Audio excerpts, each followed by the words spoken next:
En este episodio conversamos sobre Nehor y la guerra en el cielo. Aquí vamos.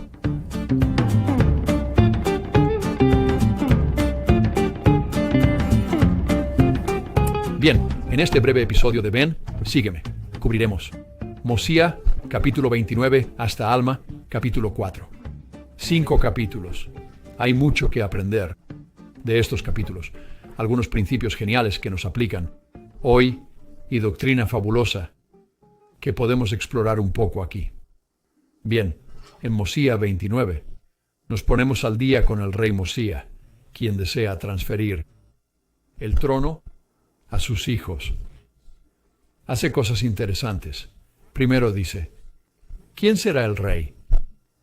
En otras palabras, parece haber un poco de democracia en esto. No dice, este es su rey. Pregunta, ¿quién será su rey? Mosía aparece siempre muy consciente de esto, queriendo que el pueblo tenga voz. Bueno, el pueblo dice que quiere a Aarón, su hijo mayor, para ser. El pueblo dice que desea que Aarón, uno de sus hijos, sea el rey, pero Aarón rechaza. Y eso coloca a Mosía en un punto donde él quería ir al principio, ¿verdad? Él quiere que haya más democracia entre el pueblo. Y así, al igual que Alma, el padre, aconsejó a su pueblo contra reyes y les enseñó doctrina contra tener un rey por causa lo que un rey hace, como Noé. Mosía aquí comienza a razonar con el pueblo. Y dice esto en el versículo 10, seamos sabios y miremos al futuro, y hagamos aquello que resulte en la paz del pueblo.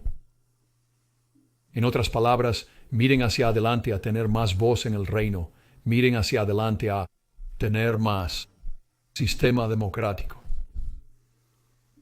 tener representación a nivel local y también en el nivel de Zarahemla. Así que esto fue probablemente una gran campaña que Mosía habría tenido al hacer estos cambios de gobierno civil, en la ley y en cómo opera el gobierno. Y aquí Mormón toma partes de esto y nos da este poco, haciéndonos saber que fue un cambio importante. Y esto es lo que Mosía quería. Así que dice en el versículo 11, por tanto seré su rey el resto de mis días, sin embargo nombremos jueces. Así que tengo algo de tiempo para ayudar a poner esto en marcha. Designemos jueces para juzgar a este pueblo conforme a nuestra ley. Por cierto, ¿qué ley es esta? Bueno, claro, sería la ley de Moisés. Son una teocracia, en cierto modo. Es importante comprender eso al entrar en lo que pasa con los disidentes. ¿Cierto? La ley es la ley de Moisés. Y así, la interpretación de esa ley de Moisés será clave para manejar todo, no solo en un sentido religioso, sino también en un sentido teocrático o secular. Así que dice, y reorganizaremos los asuntos. Eso es lo que hace el resto de su vida, de este pueblo, pues nombraremos hombres sabios, nosotros, no él. Nombraremos hombres sabios para ser jueces que juzguen a este pueblo según los mandamientos de Dios. Entonces, de nuevo, ¿cuál es la ley? Son los mandamientos de Dios y la ley de Moisés. Es una teocracia. Pero es una teocracia que quiere tolerar otras ideas y religiones. ¿Verdad? Y ese es un equilibrio muy, muy difícil de mantener. Y Mosía aquí reitera esta doctrina con lo que Alma el padre había dicho al pueblo de Helam. Dice, por tanto, si fuera posible tener hombres justos como reyes, que establecieran leyes de Dios y juzgaran a este pueblo según sus mandamientos, sí, si pudierais tener reyes que hicieran lo mismo que mi padre Benjamín hizo por este pueblo. Les digo, si esto pudiera ser siempre el caso, esa es la clave. Si esto fuera siempre así, sería conveniente tener reyes que gobernaran. Cristo es rey, ¿verdad? cuando Él viene y el milenio empieza, es Cristo el Rey, un Rey justo. Y recibimos más principios aquí, muy similares a los principios de la democracia moderna. Él dice en el versículo 25, por tanto, elegid por la voz del pueblo, jueces para que seáis juzgados conforme a las leyes dadas por vuestros padres. Nuestros padres, la voz del pueblo es clave.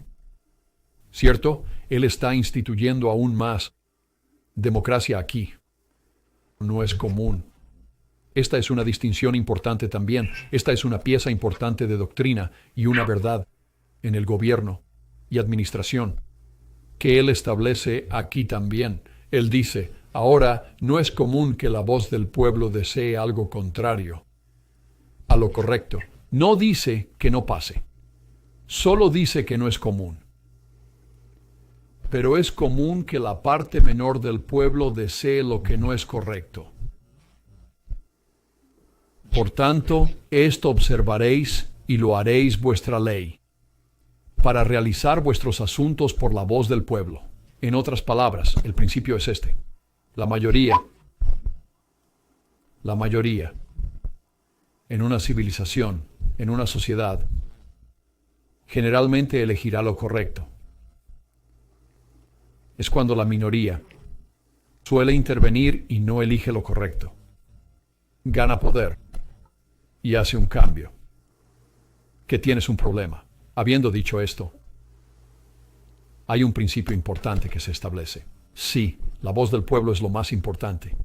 Sin embargo, Él dice que no es común que la mayoría de las personas elija lo malo, pero pasa. Y cuanto más obtienes un cambio de la minoría, ¿cierto? Contra no algo que se estaba haciendo mal, sino contra algo que es correcto, contra la palabra de Dios, contra las leyes de Dios. Como se nos dice, más poder y crecimiento obtiene ese grupo, esa facción, y luego puede insertarse en la cultura y en la ley. Y después de un tiempo, la mayoría de la gente estará de acuerdo con ello. Pero es un principio fundamental de la democracia, que la mayoría elige lo que sucede. Y, en principio, es bueno. Sin embargo, claro, ¿quién representa a aquellos que no están en la mayoría? Eso siempre es un problema. Y no siempre se basa en la raza, la religión o cualquier otra cosa. Son simplemente aquellos que tienen un interés que no es común con la mayoría. Es un asunto con el que el gobierno siempre debe enfrentarse. Es algo complejo. Y en 27 sigue diciendo, si llega el momento en que el pueblo elija el mal, es decir, la mayoría, entonces los juicios de Dios vendrán sobre ustedes. Sí, entonces los visitará con gran destrucción, como ha visitado hasta ahora esta tierra. Entonces, o sea, es importante que el pueblo tenga su albedrío. Es importante que el pueblo gobierne por su voz. Pero no siempre saldrá todo bien. Es el principio correcto, pero no es perfecto. Él añade capas, ¿verdad? Como un gobierno representativo. Tienes gobierno local y quizás otra capa superior, y luego tienes a Zarahemla. Es como los sanedrines menores, que actúan como jueces, ¿cierto? Ya hemos visto esto, donde habría típicamente 23 miembros que actuarían como los jueces localmente.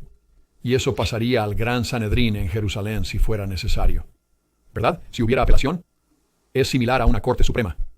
Eran 71 miembros. Necesitabas un impar para la mayoría. Y eso podría ser precisamente lo que es esto, un Sanedrín. Hemos hablado sobre los números de los sacerdotes de Noé, posiblemente basados en las hijas de los lamanitas que fueron secuestradas. Y dice que desea que haya más igualdad. Y a esto se refiere en este caso. En el versículo 32 dice, deseo que esta desigualdad, refiriéndose a una casta real, ¿cierto? La clase clase dominante sobre el pueblo, que eso sea abolido. Pero que Él desea que esta tierra sea una tierra de libertad. Él equipara el término libertad con no ser gobernado por un grupo que no están por la voz del pueblo. Y dice aquí, dando valor a cada uno de los individuos. Él dice, y que cada hombre pueda disfrutar de sus derechos y privilegios por igual. Y lo que eso provoca es imponer una responsabilidad, ¿cierto? Él lo explica. Dice que esta responsabilidad que ha experimentado, esto ya sabes, hablamos de un rey y usualmente pensamos en todos los privilegios que irían junto con eso. Pero allí, para alguien que tiene un corazón decente incluso, el estrés y la cantidad el nivel de carga que se pone sobre ese individuo es difícil imaginar. Y por eso él dice que debe ser repartida. Esa carga debe ser llevada por todos. Y todos somos responsables, o sea, de esa carga por cómo van las cosas. Esto es lo que equipara con libertad. Libertad es asumir esa responsabilidad. Así que tienen este nuevo sistema que Mosía termina implementando, y él coloca a Alma el joven como primer juez superior, ¿verdad? El primer juez de la Corte Suprema. Él está al frente del gobierno. Es también el sumo sacerdote. Su padre, Alma el mayor, le entrega esas llaves. Entramos en una nueva era, el reinado de los jueces. Y con esta base ahora establecida por Mormón sobre el gobierno y poder. Y creo que al leer el libro de Mormón sacamos algo muy individual. Y eso es lo genial del libro de Mormón. ¿Verdad? Habla directo al individuo. Quizás mejor que cualquier otro libro sagrado. Se adentra en los rincones y recovecos de tu psicología, tu corazón y tu espiritualidad. Pero también es algo que nos brinda consejos sobre cómo dirigir las cosas, cómo dirigir grupos, cómo dirigir una reunión, cómo dirigir un gobierno, y todos los conflictos y asuntos que surgen que la historia nos enseñaría. Pero en el libro de Mormón tenemos esa historia, con una gran ayuda de visión profética. Y eso es lo que ocurre aquí al inicio del libro de Alma, como al comienzo de Jacob. Recuerda lo que tenemos. Es Sherem, el anticristo, y es una lección importante en cuanto a la doctrina de Cristo, y cuán importante es y cómo siempre existen ataques contra ella. Aquí hay otro anticristo, y es Nehor, y él nos es presentado aquí en el primer capítulo de Alma. Y claro, este es el hombre que hemos llamado el principio de Nehor. Hay una buena razón, vamos a verlo. Dice aquí en el versículo 2, y aconteció que en el primer año del reinado de Alma en la silla de juicio, trajeron a un hombre ante él para juzgarlo. Un hombre que era grande y se destacaba por su mucha fuerza. Así. Es interesante cómo funciona la democracia. Es una labor muy difícil de lograr y en la cual tener éxito. Muy difícil. La mayoría quiere ser gobernada. Es mucho más sencillo. No asumes la responsabilidad. Tienes a alguien que impone la ley. Y aquí, tan pronto como esto transita hacia una fase más democrática en su gobierno, todo el caos se va a desatar. Porque ahora hay libertad. ¿Cierto? Existe la sensación de puedo elegir lo que deseo. Y así las bandas se aflojan para todos en términos de su elección e incluso su valor. ¿Verdad? Como su autoestima, cómo se sienten acerca de sí mismos. Ellos están, para los ambiciosos, tienen más libertad para intentar lograr sus metas. Así que Nehor aparece aquí y tiene una doctrina muy distinta, que es exactamente lo opuesto a la doctrina de Cristo. Y esto prevalece en el resto del libro de Mormón. Por eso no uso a Sherem para el principio de Nehor, aunque en Jacob 1 Probablemente hay más información sobre ir en contra de la doctrina de Cristo que la que hay aquí, que es especificada por Mormón en la historia de Nehor. Porque Nehor tiene éxito, Sherem no. Nehor es mucho más exitoso en llevar a cabo esta teología, y esto desgarra a los nefitas, siendo un problema constante para ellos, durante todo el camino hasta la venida de Cristo. Y después, dice aquí en el versículo 2, y aconteció que en el primer año del reinado de Alma, ante el juez trajeron a un hombre para ser juzgado, un hombre grande y conocido por su mucha fuerza. Esto es importante entenderlo. ¿Por qué importa? Porque él se convierte en un ícono de la fuerza, se convierte en un ícono de la fortaleza física. Eso es él. Tiene las herramientas que le permiten convertirse en un charlatán, en convertirse en un líder, en ser persuasivo. La fuerza física y su aspecto son parte de ellas. Dice el versículo 3. Fue entre el pueblo predicando lo que llamaba la palabra de Dios. Esto es crucial para entender el principio de Nehor. En otras palabras, inserta lo que cree es la verdad. Está introduciendo en la religión una visión distinta. No moriréis ciertamente, dijo Lucifer en el Edén, sino que serán como dioses. Eso lo tuerce todo. Esto ocurre dentro de la iglesia. No es algo como la llegada de ateos. Y eso es lo importante de entender sobre el principio de Nehor. El principio de Nehor no trata sobre los no religiosos o los que están fuera de la iglesia, en parte. Es parcialmente. Está realmente mucho más enfocado en la iglesia misma y lo que le sucede. A medida que perdemos la doctrina de Cristo, y esto ha sucedido una y otra y otra y otra y otra vez en la historia de la iglesia y el hombre. Así que él les está predicando lo que él llamaba la palabra de Dios, arremetiendo contra la iglesia.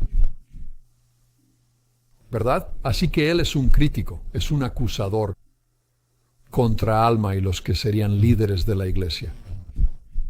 Y se centrará en algunas de las doctrinas de la iglesia. Su estrategia, por así decirlo, es salir y decir: la vida no tiene por qué ser tan difícil, no hace falta que te digan qué no hacer. Así que le dice a la gente: todo sacerdote y maestro debería volverse popular. Bien, entra en el sacerdocio, esto es importante. Y que no deben trabajar con sus manos, sino que deben ser sostenidos por el pueblo. En otras palabras, no debe haber clero laico, ¿verdad? Como está organizado ahora, es que aquellos que están al menos al nivel local aquí, tal vez no Alma mismo completamente, pero aquellos que están al nivel local van a ser agricultores o artesanos o mercaderes, lo que sea. Y Nehor dice: no, debe ser sostenido por el pueblo. Esto es importante, como parte de la doctrina que Nehor enseña, porque lo cambia todo. También dice, este es el segundo punto, que toda la humanidad será salva en el último día. ¿Cierto? Eso es genial. ¿Quién no quiere oír eso? Sin importar nada, serás salvo en el último día. Sin consecuencias negativas para ti, independientemente de lo que hagas. Es muy halagador. Y si alguien se acercara y empezara a insistir en eso, no es tan difícil querer que eso sea así. ¿Quién quiere consecuencias negativas? Y que no necesitan temer ni temblar, sino alzar la cabeza y regocijarse, pues el Señor creó a todos y también redimió a todos los hombres. Y al final, todos tendrán vida eterna. Bien, es decir, ¿qué hace con el plan de salvación? ¿Verdad? Lo destruye por completo. No hay propósito en la prueba. No hay propósito en tener adversidad. No hay propósito en crecer. Para tener algo en su lugar, un mapa en su lugar para que crezcas y te desarrolles como persona, como hijo de Dios. Porque todos serán salvos. ¿Verdad? Esto comienza a sonar como algo muy similar a lo que habríamos escuchado en la guerra celestial. Todos van a ser salvos. Salvaré a todos. Solo quiero toda la gloria, dijo Lucifer. Podemos hacer una comparación muy estrecha aquí a Nehor y lo que él está haciendo aquí y lo que Lucifer enseñaba en la guerra del cielo. Y habrá un resultado muy similar. Ambos. En ambos casos hay una eliminación del albedrío o la necesidad del albedrío. ¿Verdad? Si fuerzo algo, estoy eliminando el albedrío. Esa es una táctica del enemigo. La otra es decir que no importa. Sí, haz lo que quieras. Elimina todos los bordes, todos los límites. Tolera todo. No importa, porque al final todos somos salvos. En ambos casos tenemos una pérdida de progreso. En ambos casos eliminamos la responsabilidad. En ambos casos, como oímos antes, con lo que Mosía enseñaba sobre todos asumiendo las cargas de la sociedad y del gobierno. Nehor está proponiendo algo aquí que es exactamente lo opuesto. Mormón introduce esta libertad, como habló en Mosía 29. Y ahora Nehor dice, la libertad es genial. Es como un adolescente, ¿verdad? Independencia. Me siento cada vez más independiente. Pero no quiero las consecuencias. Y no quiero la carga o la responsabilidad que va junto con ello. Es el sueño adolescente. Así que enseña estas cosas halagadoras que eliminan la adversidad y las consecuencias. Y dice, oye, paguen a nuestros sacerdotes, oren por aquellos que son, o paguen a aquellos que son sus líderes. Es un ciclo que comienza. ¿Qué quiere un líder? ¿Más dinero? Solo halaga más a la gente. Es un mal ciclo. Es como una teología que dijera, no es la palabra de Dios, por así decirlo. ¿Cierto? Pero es lo que desearías que fuera la palabra de Dios. Vemos eso a veces en la historia, con la iglesia, o con las escrituras, en la forma en que surgen facciones y hay problemas y asuntos. Podemos verlo hoy, donde hay lo que es doctrina y hay lo que la gente desea que fuera la doctrina. Y a menudo la ideología vence a la verdad, vence a la doctrina. Eso es lo que pasa aquí con Nehor y sus seguidores. Y así comienzan a usar ropas costosas. Nehor y sus seguidores y los líderes de su movimiento. Y comienzan a establecer una iglesia según la manera de esta predicación bajo estas doctrinas. Tenemos una facción real, ¿verdad? Un problema aquí, yendo contra Alma y la iglesia. Esto no es nuevo, ¿verdad? Alma, el juez superior, es Alma el joven. Él hacía lo mismo hace poco tiempo. Y así se nos dice en el versículo 7, mientras va camino a enseñar a algunos de sus seguidores aquí, se encuentra con un hombre que pertenecía a la iglesia de Dios, incluso un maestro, y comenzó a contender con él fuertemente para poder desviar a la gente de la iglesia. Pero el hombre lo resistió, amonestándolo con las palabras de Dios. Así que esto es importante. Otra vez, tenemos una versión muy breve aquí. Pero pienso que si analizamos algunas frases clave, podemos comprender un principio que Mormón nos enseña. El maestro, que es Gedeón, el mismo hombre que persiguió al rey Noé en la torre en la tierra de Nefi. Se encuentra con Nehor en un camino, quizás en algún lugar. Y Gedeón no va a inclinarse aquí ante estas doctrinas. Y batalla con él en palabras. Y probablemente con fervor. Gedeón no parece el tipo de persona que se va a rendir. Hay un debate, hay una discusión sobre las cosas. Y parece que Gedeón comienza a ganar esto. ¿Qué sucede normalmente cuando es así? Bueno, a lo que recurres entonces, si estás predicando algo que es artificial, si es una versión falsificada de esto, y no está basada en la verdad, y la verdad comienza a surgir en tu contra. Vemos estos ejemplos siempre. Entonces harás una de dos cosas. Atacarás el carácter de la persona e ir tras ellos, o usarás la fuerza contra ellos. Eso es lo que hace Nehor. Nehor es un hombre grande. Gedeón es un gran guerrero, pero es viejo. Y entonces Nehor lo ataca con una espada. Esto debió ser. Parece que ambos tenían espadas. Esto es probablemente algo común para protegerse. Y entonces Nehor asesina a Gedeón. Gedeón es un ícono para la gente, ¿verdad? Es un héroe. Nehor es llevado ante Alma, el juez superior, Alma el joven. Y Alma dice, esta es la primera vez que el oficio de sacerdote se introduce entre el pueblo. Así que, y esto es importante porque este término parte de la religión, este oficio de sacerdote, ¿verdad? Es el dinero pagado a los líderes de la iglesia. Y lo cambia todo. Y Alma dice aquí algo específico. Él dice, y si el oficio de sacerdote fuera impuesto entre este pueblo, probaría su entera destrucción. Entonces hay algo aquí, probablemente de las planchas de bronce, o algo que ellos saben de su pasado. No necesariamente en las Américas, aunque podría ser allá en la tierra de Nefi, quizás originalmente antes de que Mosías se fuera a Zarahemla. Pero en su pasado, desde Jerusalén, hay un recuerdo y entendimiento de esto. Y resulta ser que en el Oriente Medio, en Canaán y en Egipto, esto es muy común. Había superado por completo las cosas en esas regiones.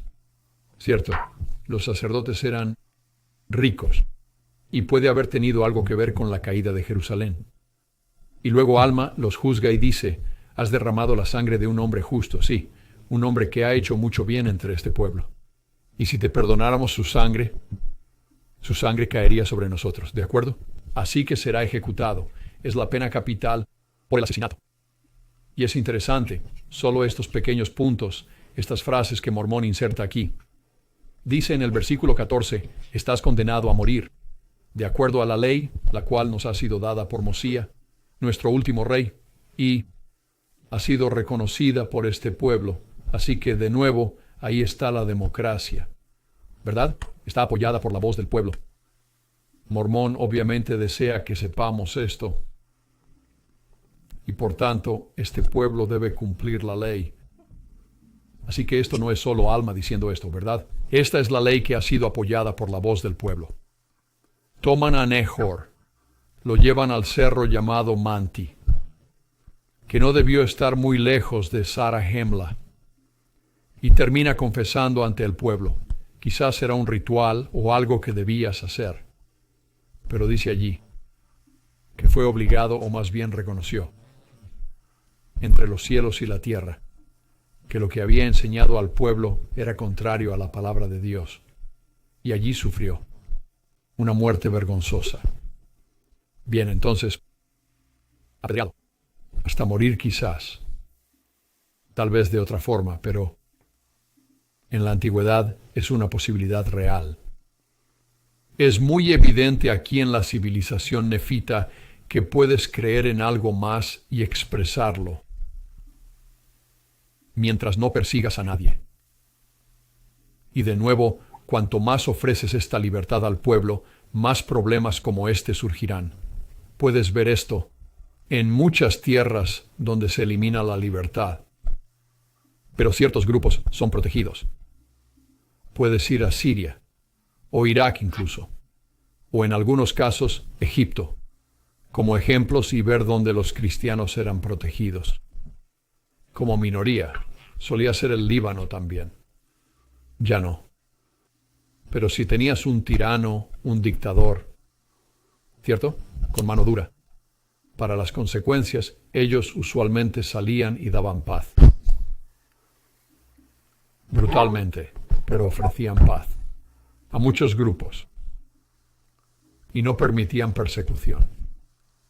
Debían mantener la paz con mano dura, pero cuando ofreces más libertad, ¿cierto? Entonces es difícil, es lo correcto.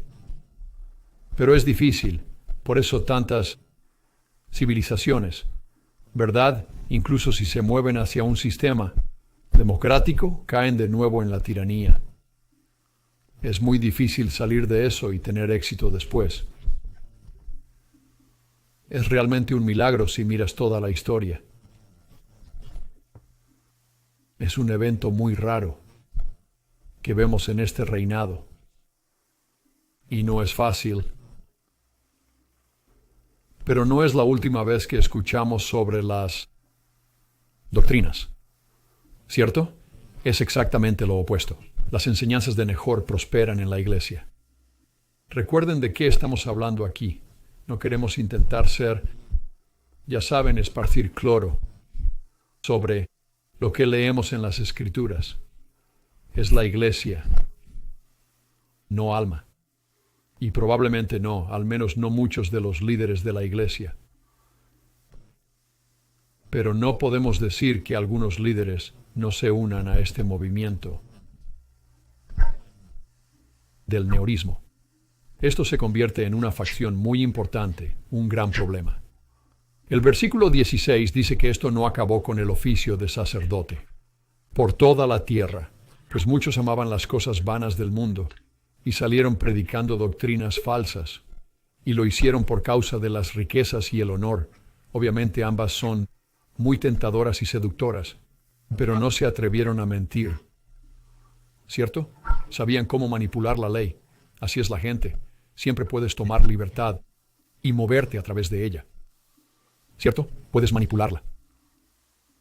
Puedes hacer cosas donde haces las cosas muy difíciles y eres muy persuasivo, incluso con mano dura, y no rompes la ley. Los abogados son excelentes haciendo esto a veces. Y en el 17 dice que la ley no tenía poder sobre ningún hombre por su creencia. Esto es importante. Y esta es esa dicotomía, ¿verdad? Este conflicto, esta fricción que sucede todo el tiempo entre la fuerza y la libertad, ¿verdad? Y lo que es correcto y lo que no. Esta libertad ha surgido entre la gente más que nunca, pero con más libertad, ¿verdad? Estás abriendo la caja de Pandora hasta cierto punto. Y estás dejando entrar más caos, porque permites que la gente asuma responsabilidad para buscar sabiduría por sí mismos y seguir las consecuencias por sí mismos o no seguir las consecuencias.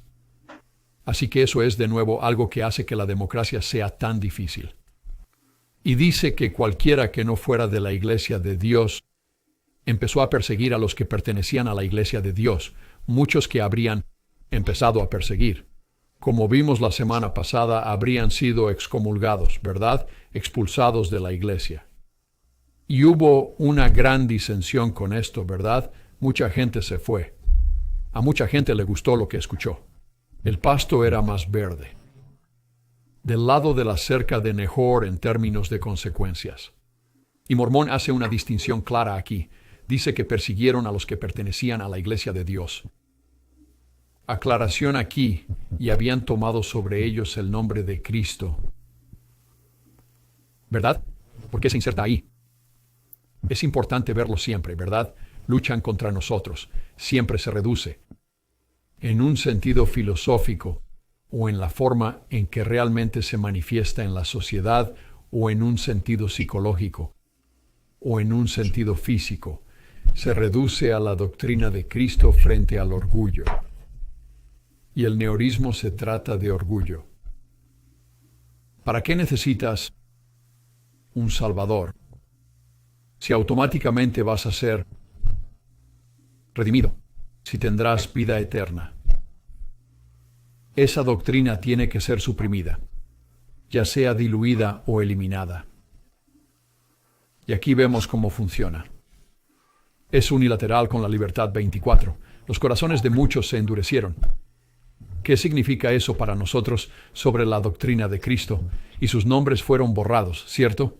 Así que parece un éxodo masivo de la iglesia, para irse al otro lado, doctrina atractiva. Así que este es el escenario que se prepara para esta rebelión masiva. Y en el 5º año del reinado de los jueces, ¿verdad? 4 años después de Nehor, tenemos al hombre, a Maliquía, quien es del orden de Nehor, ¿verdad? Usan el término orden, como harías con una orden. Es como un sacerdocio, ¿verdad? Es tanto una teocracia, pero también es la administración de la iglesia. Así que hay una iglesia de Nehor. Amaliquía es muy persuasivo y atrae a más y más personas detrás de él. Esto preocupa a Alma y a la iglesia. Tenemos una democracia aquí. No hemos tenido esto por mucho tiempo, solo unos años. Y ahora, si hay un movimiento, imagina cómo viven esto. Nos dieron libertad y ahora hay un movimiento donde la mayoría de la gente, no es común, pero la mayoría, podría apoyar a Amaliquía. Y su creencia es que él los privaría, en el versículo 4, los privaría de sus derechos y privilegios de la iglesia, pues era su intención destruir la iglesia de Dios. No es difícil ver más allá a veces con personas que son críticas con la iglesia. Y a veces, por supuesto, es más inocente y hay duda y la gente está en una posición precaria mental y espiritualmente, mientras pasan quizás por una crisis de fe. Y hay un poco de crítica lanzada a las cosas mientras intentan resolver estos problemas en su mente. Pero hay muchos, ¿verdad?, subyacentes a estos movimientos y estas ideas que buscan destruir la iglesia. Hacen lo que una democracia, toman una votación, ¿verdad? Toman una votación. Volvamos a la guerra en el cielo. Había democracia allí. Teníamos nuestro albedrío. ¿Cierto? Podíamos elegir el plan del Señor o el plan de Lucifer. El plan de Lucifer era atractivo. Todos serían salvos, ¿verdad? No se ve igual que la exaltación, pero todos serían salvos y nadie se perdería. Y toda la gloria va a ir a Lucifer, al acusador. Es lo mismo que Amaliquía hace aquí, ¿verdad? Tiene una minoría suficiente para que sea una amenaza para la sociedad. Pero él desea destruir el plan de Dios, por así decirlo, a la gente y la ley de Moisés que ellos siguen. Y quiere destruir la iglesia, lo que significa destruir la doctrina de Cristo. Y entonces ellos votan y la mayoría decide permanecer con Alma y los jueces y su ley y sistema actuales, no hacer rey a Amaliquía.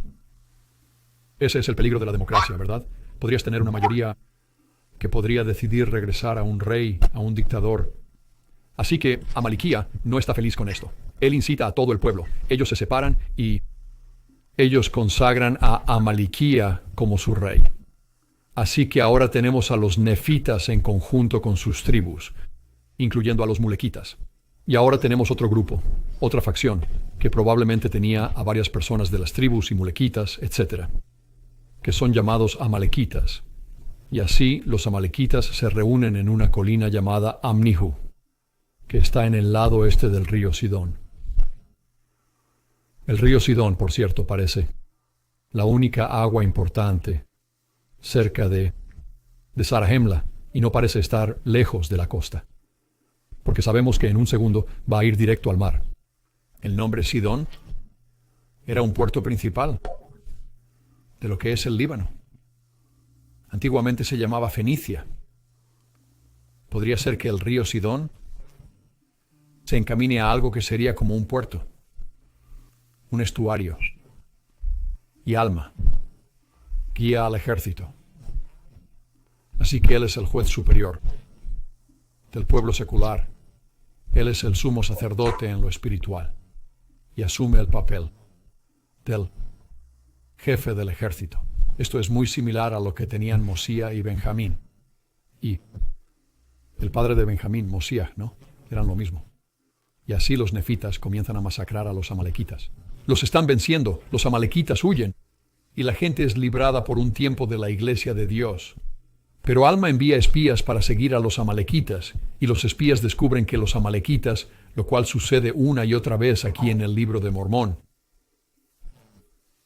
se unieron a lamanitas y vienen hacia Zarahemla. Entonces Alma y su pueblo se preparan otra vez para la guerra y batallan contra los amalequitas y los lamanitas unidos, que superan a Alma y los suyos. Y Alma parece ser un gran guerrero también. Él termina asesinando a una amalequita y luego va tras el rey de los lamanitas. Pero el rey de los lamanitas huye. La mayor parte de la batalla ocurre aquí, alrededor de esta colina Amnihu y cerca del río Sidón. Así que probablemente hay algún tipo de vado aquí, ¿no? Algo donde hay, al menos un área parcial donde es poco profundo, donde hay que cruzar a veces. El pueblo de Alma, victorioso, toma los cuerpos de amalequitas y lamanitas y los ponen en el río Sidón. Esto obviamente requería una corriente fuerte y mucha agua, que llevaría miles, quizás decenas de miles, al mar. Déjenme decir algo interesante aquí. No voy a profundizar mucho porque he hablado varias veces sobre la marca, la piel y la maldición. Solo tomen nota aquí de un par de cosas sobre esto, porque creo que hay un principio que deberíamos aprender y entender aquí. Dice, y los amalequitas fueron distinguidos de los nefitas, porque se habían marcado con rojo en la frente al estilo de los lamanitas. Entonces, los lamanitas también se marcaban, ¿verdad? Tenían una marca roja en la frente. Y me parece que esto es quizás algo para la batalla, pero también me parecería que es algo para usarse para distinguirlos de un nefita. Y a veces ves esto en la antigüedad, ¿verdad? Donde tenías personas que se marcaban. De hecho, algunos usaban un cuchillo, ¿verdad? Para marcarse en la frente, para distinguirse de su enemigo. Así que esto va de la mano con algo que sucedió naturalmente en otras batallas y en otros lugares y otros tiempos. Los carios hicieron esto contra los egipcios al ir a la batalla desde Anatolia, ¿verdad? Turquía, la Turquía de hoy. Y más sobre esto, dice que los lamanitas se trasquilaron la cabeza, los amalequitas no. Estaban desnudos, salvo por la piel ceñida a sus lomos. Obviamente una forma de tener la piel oscura, ¿cierto? Es parte de tu cultura y forma de vida. ¿Se está usando a veces aquí solo como una oscuridad espiritual? Eso parece evidente en el libro de Mormón. Y dice que esto fue una maldición por su transgresión y rebelión contra sus hermanos. Hugh Nibley analiza esto, ¿verdad? Para él, la maldición es cultura. ¿Verdad? Miren, es una representación de su cultura. No es tan refinada ni civilizada. No tiene tantos beneficios. La economía no es fuerte. Él usa la maldición y la marca aquí, como una distinción cultural entre los lamanitas y los nefitas. Muy bien, entonces el año siguiente, el 6º año del reinado de los jueces, en el capítulo 4, versículo 2, dice que el pueblo estaba muy afligido por la pérdida de sus hermanos y por la pérdida de rebaños, manadas y campos de grano, pisoteados y destruidos por los lamanitas. Así que esas son las consecuencias de la guerra, ¿cierto? Es devastador. Es devastador para los individuos. Hay muerte, hay sufrimiento, hay consecuencias importantes. Y debido a esto, esta adversidad, ¿verdad? Muchos son bautizados. Estos serían muchos que no estaban con los amalequitas, al parecer, pero aún no se habían bautizado. De nuevo, no hablas de que todos sean iguales, ¿verdad? Tienes una mayoría de la iglesia de Dios, pero no todos lo son. Pero a medida que esto ocurre, y tal vez hay menos contienda, hay más gente que forma parte del grupo en los nefitas. Todo va bien, se enriquecen, la economía florece, no hay contiendas entre ellos. ¿Y qué es lo que eso provoca? Pues en el ciclo del orgullo, eso genera orgullo, y al final siempre surgen nuevas contiendas, nuevas clases sociales, etc. De modo que empieza a haber mucha iniquidad y mucha maldad a medida que la gente empieza a separarse y entra a este orgullo. El versículo 12 dice, sí, vio gran desigualdad entre el pueblo. ¿Verdad? Cuando hablas de igualdad, no hablas de igualdad de elección, hablas de igualdad de resultados. Y así tienes distinciones de clase que empiezan a surgir. Y aquellos que son de una clase alta, su pecado es el orgullo de mirar por encima del hombro a otros que no son como ellos. Y luego el pecado de los que no están en la clase alta. ¿Qué pecado surgiría de ahí? Es la envidia, que es igual de sombría. Las cosas se ponen muy mal, ¿verdad? Muy rápido. Alma decide que lo único que puede hacer es salir a predicar de tiempo completo. Entonces, él deja su puesto de juez superior, ¿verdad? Su cargo de juez principal. Y se lo da a un hombre llamado Nefía. Vemos muchos de estos nombres que terminan en IAH o IHAH. Es común en el Antiguo Testamento. Se basa en diferentes periodos de tiempo, donde obtienes algunas de estas terminaciones para los nombres. Josías, cierto, Jeremías. Aquí tienes a Nefía. La terminación es una terminación de Jehová. Y aquí Mormón nos dice por qué Alma hace esto en el versículo 19. Él dice, y esto lo hizo para que él mismo pudiera ir entre su pueblo, o entre el pueblo de Nefi, para poder predicarles la palabra de Dios. Por eso, esto ya se hace, ¿verdad? Pero Alma siente que debe elevar esto a un nivel superior. Y nota en qué se enfoca aquí. Es en la doctrina. Ya hemos repasado esto. ¿Verdad? Él quiere hacer llegar la palabra a todos porque puede cambiar el comportamiento. Puede influir positivamente en la gente y en todo su pueblo, si ellos comprenden la doctrina. Y eso se aplica a cada uno de nosotros. Cuanto más entendemos la doctrina de Cristo, las doctrinas del Evangelio, más convertidos podemos ser y más cambio hay en nosotros. Y el resultado es nuestro comportamiento y en quienes nos estamos convirtiendo. Él quiere salir a enseñar la doctrina a la gente sobre la doctrina de Cristo, la doctrina central de la Iglesia. Esto es en el 9º año del reinado de los jueces. Han tenido algo de paz al traerse esta libertad en estos 9 años, pero han tenido un gran lío que resolver aquí, con la caja de Pandora abierta y la libertad y el libre albedrío, como un todo, con la gente teniendo que lidiar con malas decisiones. Al ver estos ejemplos, otra vez no puedo dejar de pensar en la guerra en el cielo. No creo que usemos ese ejemplo lo suficiente para observar las cosas en las Escrituras. Esa guerra en el cielo que Juan nos muestra en el Apocalipsis es el antecedente de muchas historias en las Escrituras.